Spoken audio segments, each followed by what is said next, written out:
Ayan. So, good evening, everyone. This is Cindy Wong of the Passion Hustles Mini Talks, and we have been doing this for 3 weeks in a row now. So, if you're still with me, wow, thank you so much. Okay, so yeah, there you go. For today, we'll be talking about marketing on a budget. So, for the next 2 weeks, 2 more weeks, I think, before this first season ends. I'll be speaking more about entrepreneurship, personal branding, marketing, and productivity stuff.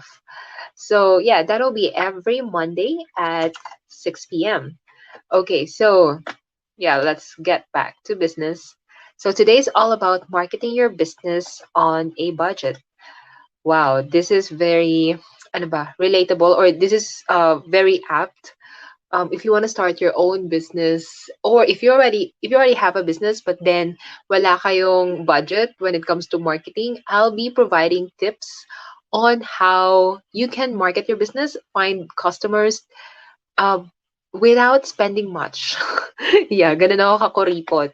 Okay, but before that, you guys, I just want to let you know that my two workbooks, Passion Hustles and Design Live Your Ideal Life, they are available for only $5 until January 31, right? So I'll be posting the link to the Gumroad where you can download these workbooks. These are life changing. I or it actually consists of worksheets and ideas that will help you with your business, with marketing stuff, and more about these. Okay, and of course, Launchpad. This mini talk is in collaboration with Launchpad Abutala. Okay, so if you want to, or if you know anyone who wants to learn and develop skills connected to their passion, who's interested in self-directed education, want to learn from the leaders in the industry of their choice, then I would definitely recommend Launchpad at Abutala. You can check out their website at www.launchpadph.com. Yeah, so this is perfect for 17 to 22 years olds who are taking a gap year, haven't or have decided not to enroll in senior high or college, curious about various career paths, and that don't need a college degree. Yes, these career paths definitely exist, and a college grad who wants to experience practical learning and application. So I've been teaching Launchpad Abotala, focusing on entrepreneurship, personal branding, and ano ba yung isa? Ayun, indie publishing. So the next program is going to be on January malapit na. Okay, so they're still taking in enrollees, so please check them out. Okay, so let's get back to business. Okay, so dahil mini talk lang to, I'm going to keep this short and sweet. But if you guys have any questions, comments, leave them on the comment section below. Okay, so the first part of this presentation is all about marketing tactics. So, do you know that marketing has been evolving in the past year, especially during the pandemic, especially during now everyone's entering the digital age. So, marketing used to be a contest for attention, but now it's more of a contest for connection. It actually doesn't really matter how many followers do you have, but the most important thing is whether can you connect to the followers that you have, okay, your business has. Okay, so whoever owns the connection wins the game. So you have to learn how can you connect with your audience. So that's an entire semester altogether, by the way. So hindi siya ganun kadali, but once na napag-aralan nyo itong mga marketing tactics na to, if you know how to execute them, then wow, you don't really need much of a budget for that. Okay, so marketing tactic number 2. People want a chance to show that they stand for something. So the best recommendation is to turn your product into a social statement. again, you cannot just fake your social statement. You have to really believe in this, believe in your values, and yung mga tao, like yung mga followers mo, yung mga clients mo, if they believe in what you're standing for, then more likely they will they will buy your whatever you're offering to them. So an example that we have here is making clothes out of recycled plastic, or making or fashion that is environmentally friendly, things like that.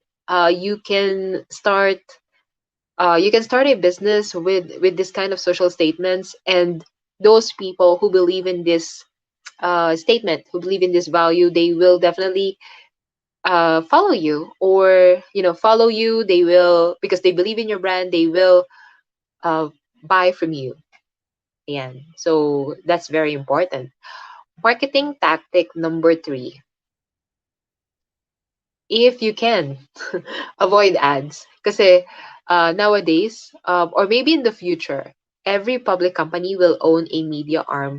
So bawat companies out there, bawat business out there, wow, yung how I sounded, para akong taga ano. Anyway, napaka-konyo. Um, But what I wanted to say was, every company out there, every business will own a media arm. Dahil bukas na nga naman yung lahat ng mga platforms, hindi na nila kailangan magbayad ng mga mamahaling ads, magpalagay ng billboard, mag-advertise sa TV. All you've got to do is own a media arm. So it's a magical shortcut to building true fans, since ads just don't hit the same way, 'di ba? So if you have a marketing team, the better. You like the bigger company, the bigger the marketing team is. If you have a small business, like, you better allocate this role to an entire to a one person, who, like, full-time person. Like, for example, sa 8 letters, we do have our own marketing staff. Nag-iisa lang siya. But like, hopefully, like, we can grow. Okay, yeah, there you go. Marketing tactic number 4, create scarcity. Because, bakit? Scarcity creates value, it creates tension, creates word of mouth. Well, definitely it sells. What does it mean? It means you will offer your product slash services um, at a limited time. Kumbaga, mabilis siyang maubos. Like, it is a limited, what? Limited edition, limited versions, or whatever you want to call it. Um, and when people see na, oh my God, available na lang yung workbook niya until January 31, then they will buy from you. Like, you can limit the number of physical pieces, limited spots in your community, limited number or limited slots pagdating sa mga events. So yan yung marketing tactics. Okay, the fifth marketing tactic. This is very important that I want to show you guys. It's all about learning how to copyright. Yeah, so today I'll be providing few tips on how to do copywriting. Ang ibig sabihin ng copywriting is, ano ba, like, writing, not just writing captions, writing descriptions, basically writing something about your product and your services na makakatulong para mabenta yung mga bagay na iyon. 'Di ba? Ayan. So, dati, or like before, if you have like, you can actually hire a company to do the copywriting for you. But if you know this, if you have a small business, if you're an entrepreneur, copywriting can definitely help you out. Okay, so actually, for the past few years that I have been running 8 letters, Passion Hustles, my other businesses, like, such as Daidatu, and ano pa ba? Hindi ko na maalala. But I learned, I have been learning copywriting kasi malaki ang matitipid mo, okay, if you know how to sell your work. Okay, so this is tip number 1. Keep your sentences under 30 words. So, and you've got to focus on one idea. Short sentences help break down info into bite-sized pieces. And also, this makes the communication smoother, digestible, madali siyang maalala, matandaan ng nagbabasa or nanonood. Yan. Keep your sentences under 30 words. Tip number 2, replace adjectives with data. So in 1880, Mark Twain said, when you catch an adjective, kill it. But it's the same when you write a novel. Like, as much as possible, minimize the adjective, minimize the adverb. Ano na lang isusulat mo? But anyway, yan yun. It's very important. Ano ba? I guess I can give you an example. Like, for example, in Amazon's case, sabi nga nila, like, don't kill them, replace them with data. Bakit? Because numbers are eye candy. Pag nakita ng audience mo na, oh, numbers, data, it means totoo, it means napag-aralan, no? Hindi siya, basta pag adjective kasi, it tends to be like a person's perspective, a person's opinion. So basically, it organizes info into a logical order. So it looks smart, and so parang, oh, okay, parang bibilin ko to kasi totoo naman yung sinasabi niya. Ayan. And then tip number 3, as much as possible, eliminate weasel words. So, ano bang mga example ng mga weasel words? They kill sentences, they're vague, they're boring. Ano to this is related also to adjectives kasi, okay, this is sample number 1. We went on a long boat ride. Pero masyadong vague. Like, ano yung long? Okay. If you can be more descriptive in what you're writing, like you can make it, for example, like, we went on a 5-hour boat ride. Then it sounds more, ano ba, realistic. Na imagine ko na, oh, 5 hours yung boat ride na yon. Okay, so I can understand what you're trying to say. 5-hour boat ride versus long boat ride, diba? 1 hour can be long, but it provides a certain it provides more like info to the sentence. So ganun din pag nagbebenta kayo, if you're going to write descriptions about your products and your services, you can use descriptive words, not just interpretive adjectives na parang medyo vague, hindi maintindihan, parang ano rin, medyo misleading din. Yan, that would be the term for that.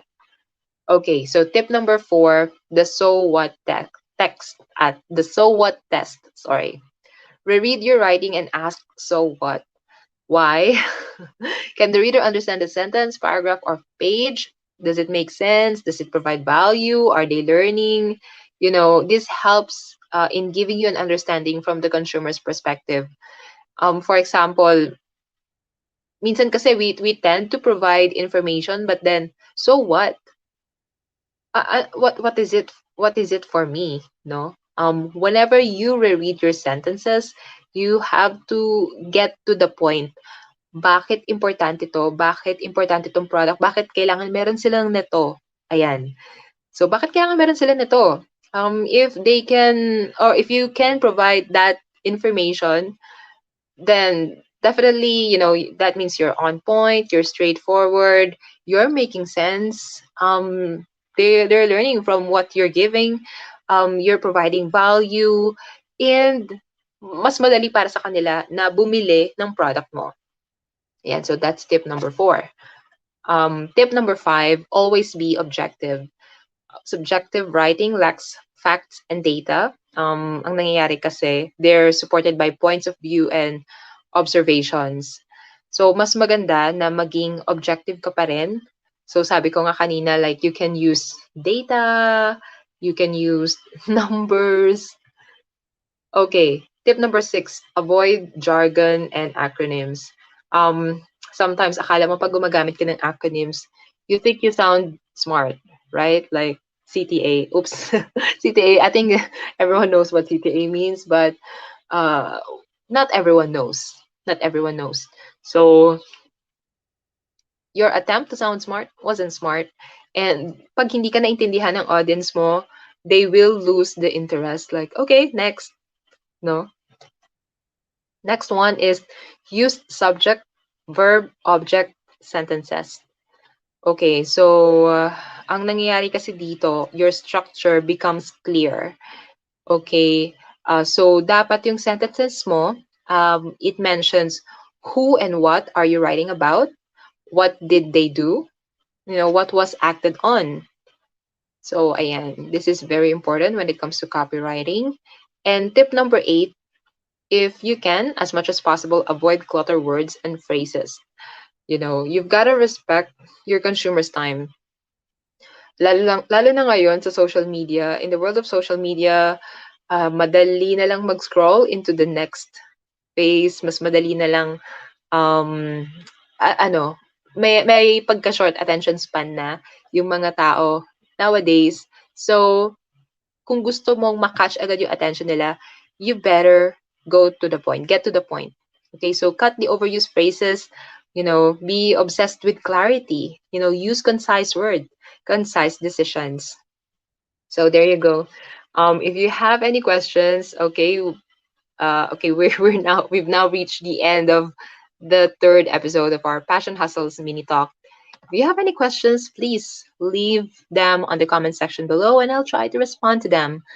And again, I just want to reiterate, guys, please check out passionhustles.com and also launchpadph.com. This is Cindy Wong of Passion Hustle. See you next Monday, 6 p.m., same time, same place. Bye.